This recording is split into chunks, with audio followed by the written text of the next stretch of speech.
Ok, pues entonces vamos a iniciar con tejido nervioso. Todos los tejidos básicos que les estuve mencionando a lo largo de las semanas anteriores era con un objetivo que conforme vayamos viendo aparatos y sistemas sepan que hay algunas enfermedades y también los fisiológicos. Con estado fisiológico me refiero a que es algo normal del cuerpo y esos tejidos básicos van a tener un papel importante de la nutrición y es por eso pues que los estuvimos viendo. Principalmente epitelial, a la hora de la absorción, que lo vamos a ver en la siguiente clase. Muscular pues también es importante, también los especializados de conectivo como la sangre, y aquí nervioso, aunque no juega un papel eh, que sea muy evidente a la hora de la nutrición, sí tiene un papel importante, ya que la célula nerviosa necesita de un sustrato que es la glucosa para poder subsistir y para poder tener todos esos procesos metabólicos adecuados. Y también necesita de la proteína o del aminoácido ya en su etapa más ramificada, ¿no? Ya más pequeña. Entonces es por eso que es importante el tejido nervioso. Sin embargo, pues como es parte del programa, les voy a hablar un poquito más, no solo pues, la importancia de la nutrición. El concepto es que el tejido nervioso va a ser compuesto por células, también va a tener sustancia intercelular. Recuerden que nada nada en célula va a estar flotando o inerte, sino que siempre va a tener un amortiguador, que básicamente es un líquido que los va a mantener dándole esa forma. Y también líquido tisular. Con líquido tisular nos referimos a líquido de tejido. Los elementos celulares que lo integran son básicamente dos: las neuronas y la neuroglia. Neurona, yo sé que ustedes ya tienen un conocimiento pues básico, ya saben que tienen formas de estrellas y conocen algunas de sus estructuras. Pero quizá la neuroglia sí es algo nuevo para ustedes y entonces aquí van a conocerlo. Lo primero que tenemos que conocer es que la neurona es la unidad funcional de todo, pues del sistema nervioso, y tiene su principal función es la capacidad de, de conducir un estímulo que, como lo habíamos visto en características generales, eso se llama conductividad. Tenemos que conocer su anatomía. Ustedes ya saben que tiene una forma estrellada, típicamente, que no todas son así, pero tiene típicamente una forma estrellada.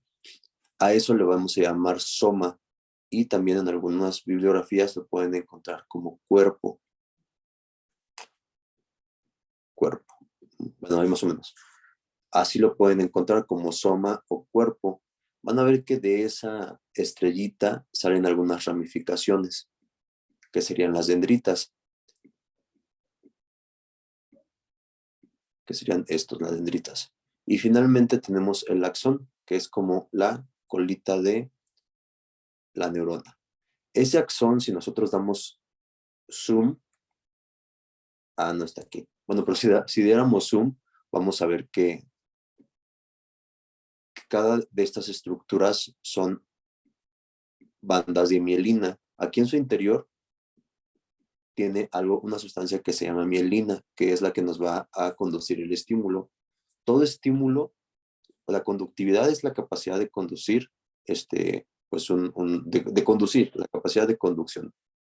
¿Qué es lo que conduce? Impulsos eléctricos, y la electricidad en donde fluye mejor, en un medio líquido o acuoso o en agua, pero acá no va a ser literalmente la molécula de H2O, sino que va a ser mielina.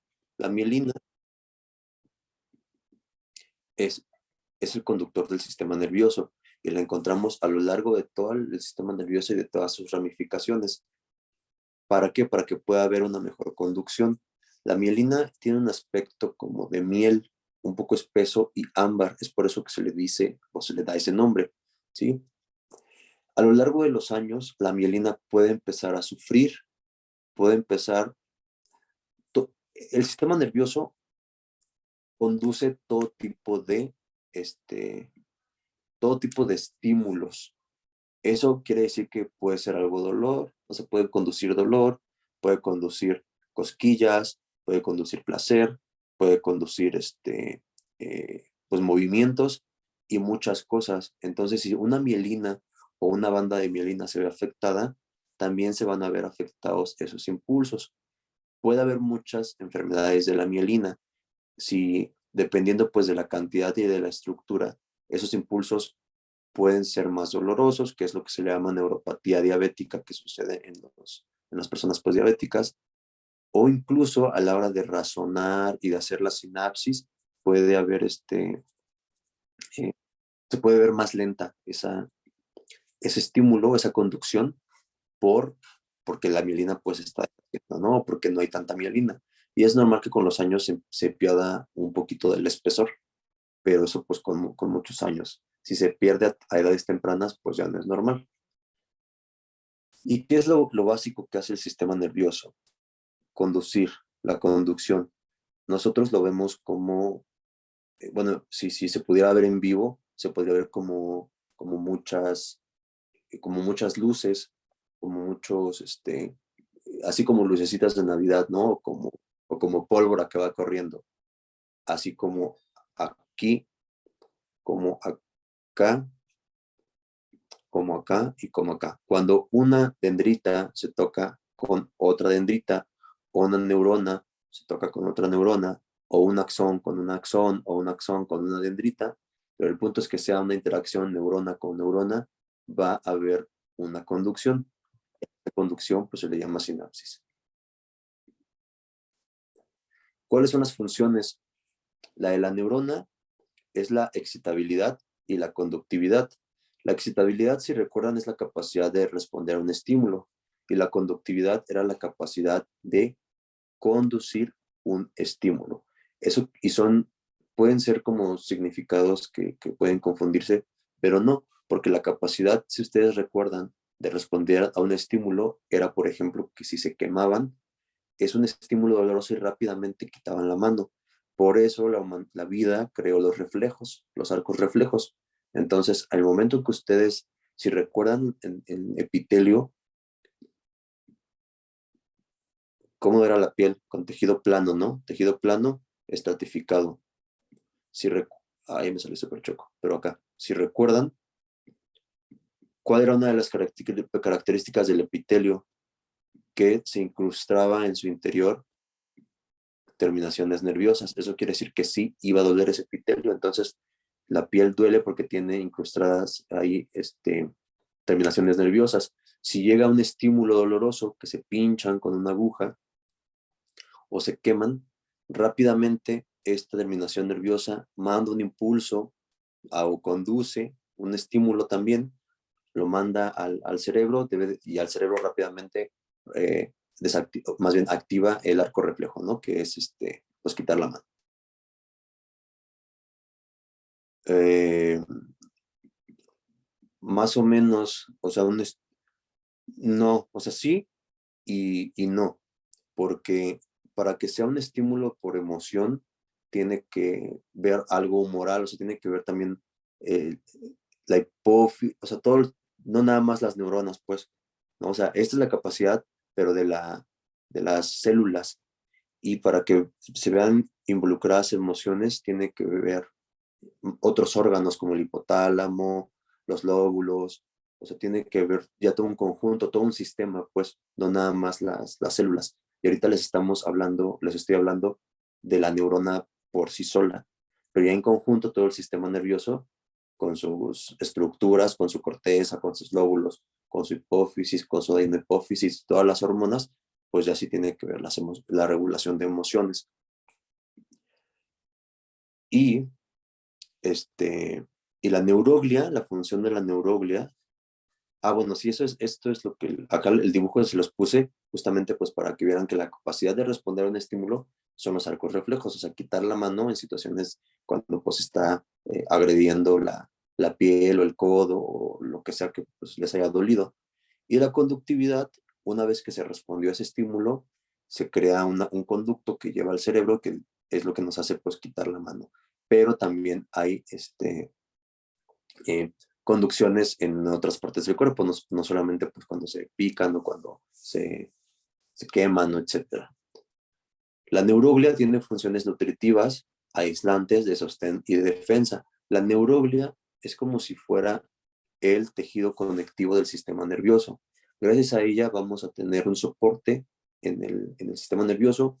Gracias a ellas va a haber una interacción e intercambio de nutrientes, y también van a ser células de defensa. Entonces, la neuroglia es muy importante porque sin ella no existirían o no podría subsistir la neurona por sí sola. Así se supone que tendríamos que ver nosotros la sinapsis o toda la función neuronal que existe en el sistema nervioso.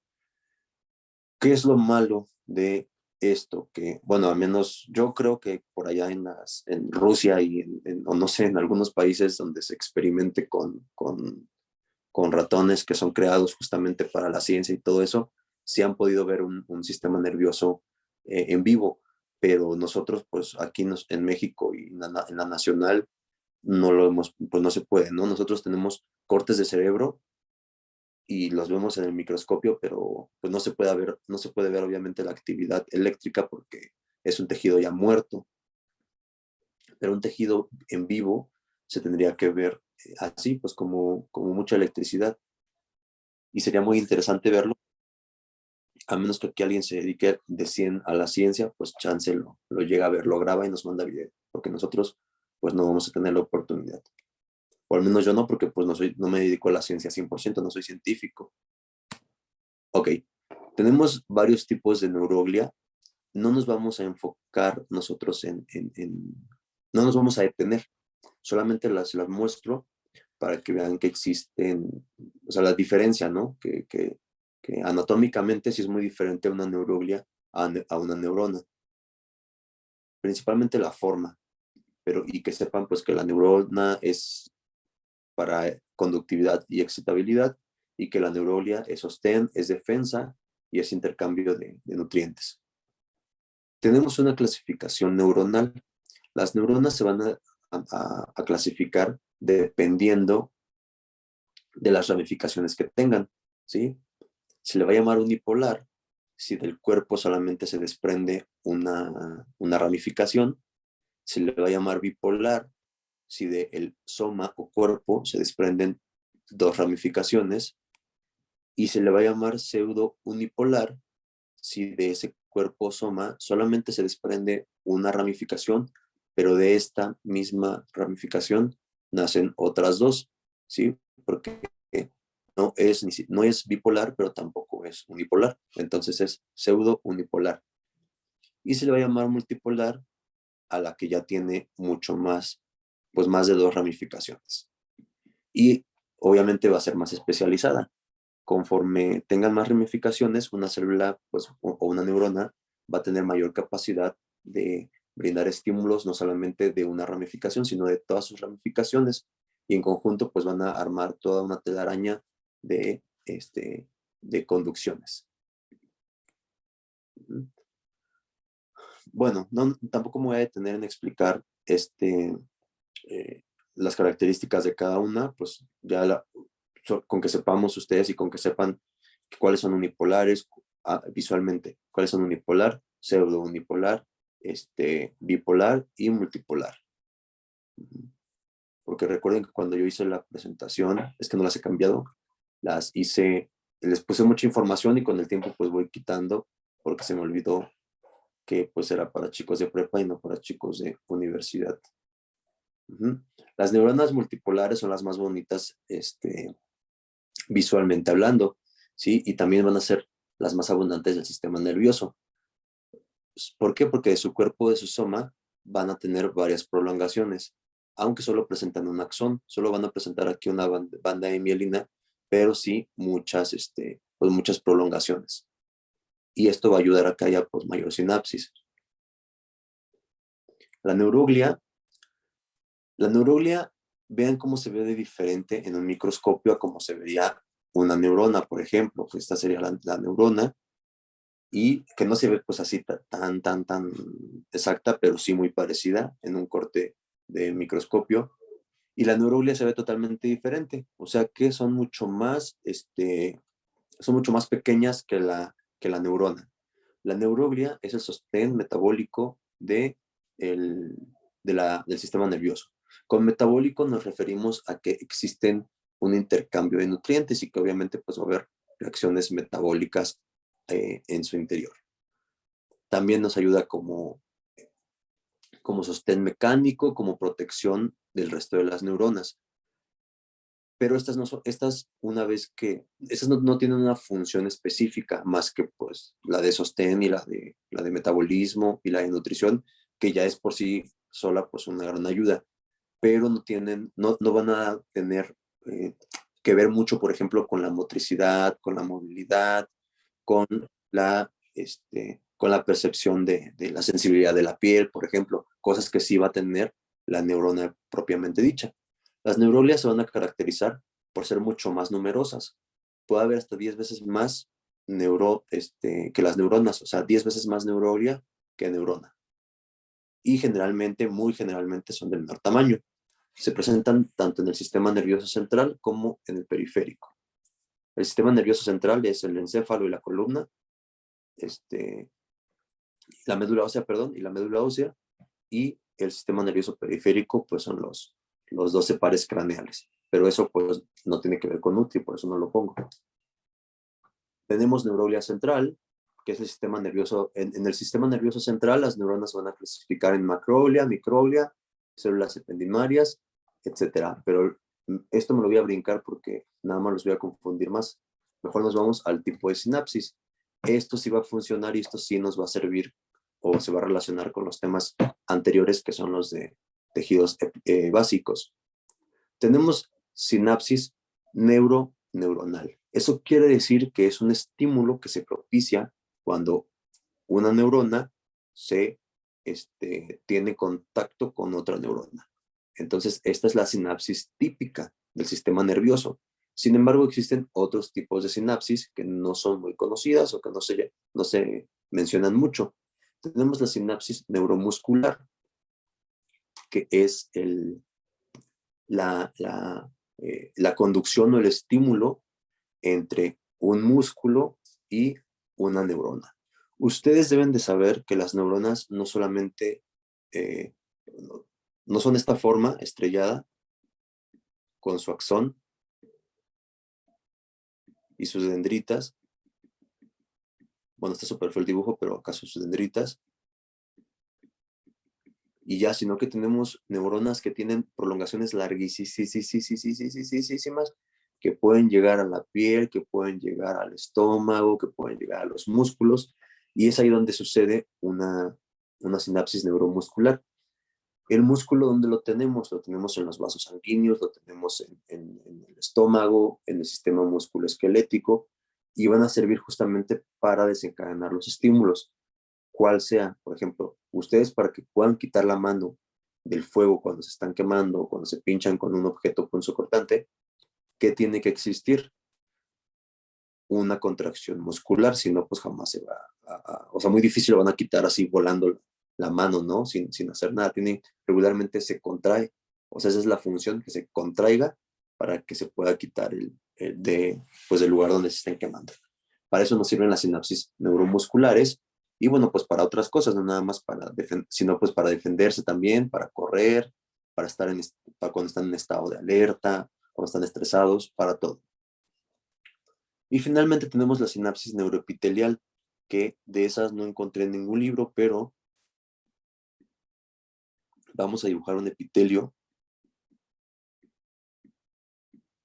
Y básicamente la sinapsis neuroepitelial sería el contacto de esa neurona con el epitelio. Y esto es la sensibilidad, básicamente. Supongamos que esta es la dermis. Si viene aquí les hacen un tatuaje en la dermis y en la epidermis, pues van a empezar a sentir un poquito de dolor o cosquillos o dependiendo de las sensaciones que cada quien. Yo nunca me he tatuado, no sé qué se sienta, pero dicen que se siente un poco como dolorcito. Entonces, para eso funciona la sinapsis neuroepitelial. A ver, voy a parar la grabación.